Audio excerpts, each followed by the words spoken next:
الذين آمنوا وتطمئن قلوبهم بذكر الله ألا بذكر الله تطمئن القلوب. Bismillah ar-Rahman ar-Rahim. In the name of Almighty Allah, the entirely merciful and especially merciful.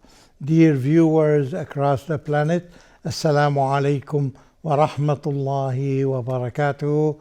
May Allah give you mercy, all of you, as viewers and as Muslims. Ameen, ameen.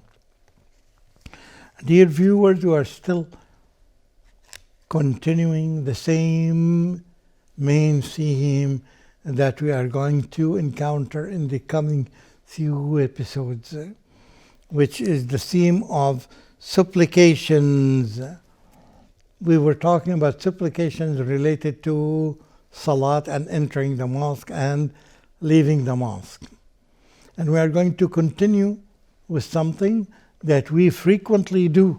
And as you notice that as we began talking about something that we do very frequently, because we do it very frequently, so we need to use the supplication, and it becomes part of us because we are going to repeat it many times. We do the salat 5 times a day. We enter the mosque 5 times a day because again and again I'm reminding you, the salah collectively in the mosque, you take the reward of the average salah 27 times more than the average prayer that you do. If you do it by yourself, you miss and you lose these 27 extra credits that you get if you do it collectively in the mosque. And because we are talking about the salah, before the salah we usually hear the adhan. As you know that we are recommended as Muslims to repeat what the muaddin says. Allahu Akbar. So we repeat Allahu Akbar. Allahu Akbar, Allahu Akbar, Allahu Akbar, Allahu Akbar. Ashhadu an la ilaha illallah, and we say Ashhadu an la ilaha illallah. Particularly when we say here, according to this kind of remembering Allah, Hayya ala salah. This is a command here. Let's get ready for the salah. Hayya ala salah, Hayya ala al-falah. We repeat this. Hayya ala salah, Hayya ala al-falah. And instead, you can either repeat this part and say it exactly as the muaddin said, or say, La hawla wa la quwwata illa billah. There is no might nor power except with Allah. La hawla wa la quwwata illa billah. No might nor power except with Allah subhanahu wa ta'ala, with the help of Allah subhanahu wa ta'ala. It gives you great impression to remember that. You want to do this. You want to do this action. You want to travel. You want to finalize whatever work you have. You want to do this or that. But you may encounter some problems or some difficulties in finding this. You are reminding yourself all the time with the adhan, this beautiful adhan that you hear. You are reminding yourself that there is no power nor might except by the help of Allah subhanahu wa ta'ala. La hawla wa la quwwata illa billah. La hawla wa la quwwata illa billah. La hawla wa la quwwata illa billah. And you remember the rewards that you get from Allah subhanahu wa ta'ala when you hear this. It's very important to repeat, as the Prophet ﷺ commanded us, to repeat what the muaddin says. A lot of people miss this opportunity. A lot of people think that it's much better to be practical and finish the work that you do first and then think of what Allah subhanahu wa ta'ala wants you to do. No. Smart people do it differently. Smart people who begin with what Allah subhanahu wa ta'ala says first, not what your boss, not what your director, not what your manager asks you to do. No. The one who owns paradise is only one. The one who has keys to paradise is Allah subhanahu wa ta'ala. It's not your manager.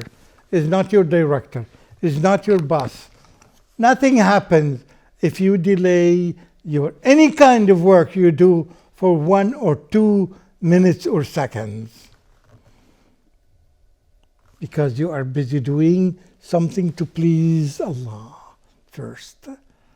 And because you know that, your target is there in later life. You want to reserve place in paradise.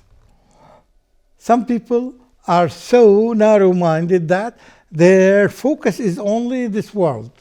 They want to get promotion this year or this month. Yes, you're right to do that. But if this is at the expense of losing your place in paradise, you are a loser. You want to be a winner? Focus on what Allah subhanahu wa ta'ala asks you first, then see what your boss first, second. Your job is to please Allah subhanahu wa ta'ala.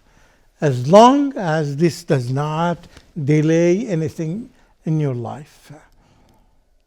As long as this does not delay the thing that you are doing, the affair that you are doing. Some people find it difficult to reconcile the two together, although it is something very easy. And that's why you find people who are working in an Islamic context, which is something that I recommend. When you are looking for a job from the beginning, look for a job that would help you focus on what Allah subhanahu wa ta'ala wants from you first, then your boss second, not vice versa. You can easily do that, and you will find many jobs that would help you do that. But not from the beginning. Focus on, some people may look for the job that gives you extra money and forget that they are losing. This is at the expense of losing 1 credit or 2 credits from Allah subhanahu wa ta'ala that would give you access to paradise. Some people don't know how to calculate it well. This may require some training, and this is the beauty of working with this kind of context, that you have a lot of sincere Muslim friends around you that would all the time guide you to know, to help you select the good options all the time. Because as I said, that we are competing in this world. We are competing to reserve places in paradise. Yes, 2 million people may be competing for that, but Allah has enough places for them in paradise. Don't worry about that. Allah subhanahu wa ta'ala can give all of them their desires, inshallah. That's why one of the beautiful things that when we hear the Adhaan, because the Muazzin would say that Ashhadu an la ilaha illallah, and you respond by saying wa ana ashhadu an la ilaha illallah wahdahu la sharika lahu wa anna Muhammadan abduhu wa rasuluhu. Me too, I bear witness that there is no one to be worshipped, there is no one to be followed, there is no one to be obeyed except Almighty Allah. And I bear witness that Muhammad sallallahu alaihi wasallam is his servant and his messenger. And then you say, Raditu billahi rabba, I am very pleased to select Allah as my Lord and to select Muhammad as my messenger and to select Islam as my religion. Ya Allah, you are responding to what the Mu'adhin is saying. And you are confirming, you're not just responding, you are confirming your position. And that's why those kind of people have this level of faith that's unshakable. It's very hard to shake their kind of belief because they are using these adhkar. These are the things that we are achieving from the adhkar. You are strengthening and making your iman grow bigger and bigger and better and better. You are confirming what the Mu'adhin says. You are responding to what Allah says. So you heard the Adhan and you are responding to the Mu'adhin by confirming the content of what you said.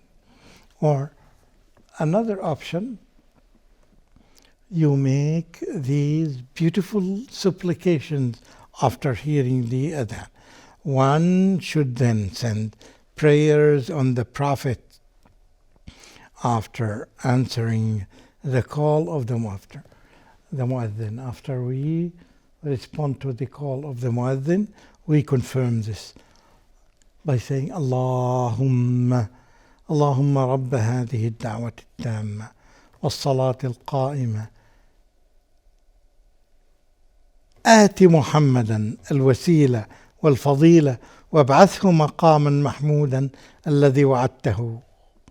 So, O Allah, owner of this perfect call and owner of this prayer to be performed, bestow upon Muhammad sallallahu alaihi wasallam the wasila and the fadila, and send him upon praised platform which you have promised him. Verily, you never fail in your promise. It gives you the impression that you are talking to Allah subhanahu wa ta'ala. You heard the Adhan. A lot of people heard the Adhan, but they don't do what you do. And this makes you different. The azkar that I mentioned would make anyone who mentions these azkar something so unique and so special in the sight of Allah subhanahu wa ta'ala. Because you do something extra. You learn to do something extra than this. This is not just by default, but by doing something extra than average Muslim does. So now you are responding to the Mu'adhin, and around you 10 people, 20 people, 100 people may not be responding, may be busy doing something trivial, much trivial in comparison with what Allah subhanahu wa ta'ala asks you. This is the best thing to do when you hear the Adhan. But a lot of people are fooled by the Satan, by the devil. Yes, a lot of people are fooled by the devil. They keep continuing on the talk that they were talking about before the beginning of the Adhan. Try to imagine yourself today, the last Adhan you made. Were you doing the same thing? Or were you busy doing something different than what you are supposed to do? And this is the quality of the Muslims that we are looking for. Look for what Allah subhanahu wa ta'ala asks you first to do. And if you know that this is a recommendation of Allah, why miss it? Why do you miss this opportunity? Why don't you follow what Allah asks you? You already say, La ilaha illallah, there is no one to be worshipped, there is no one to be followed, there is no one to be praised like Allah subhanahu wa ta'ala. And if you already decide this, why do you do something that was not given to you by Allah? Some people are into something else. This is why because the environment that they live in, the family that they live in, or that may be affected by the workplace environment, the culture that they live in. If the culture is so mixed culture that may help you miss what Allah asks you, please try to avoid it. Try to run away from it into a better culture. The culture of Muhammad and the culture of Sallallahu Alaihi Wasallam and the culture of the Muslims that are around you. Why do you miss this opportunity? Is it because extra pay at the end of the month? But this may help you think, making comparisons. This life is all the time. You have options to select from. Option A or option B. Option A is all the time what Allah subhanahu wa ta'ala says. Option B is any other option. Any other option.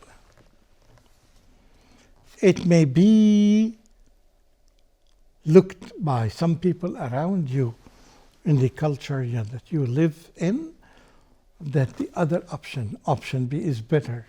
And you may see this because at the end of the month you may be affected by the salary of Mr. X or Y. No.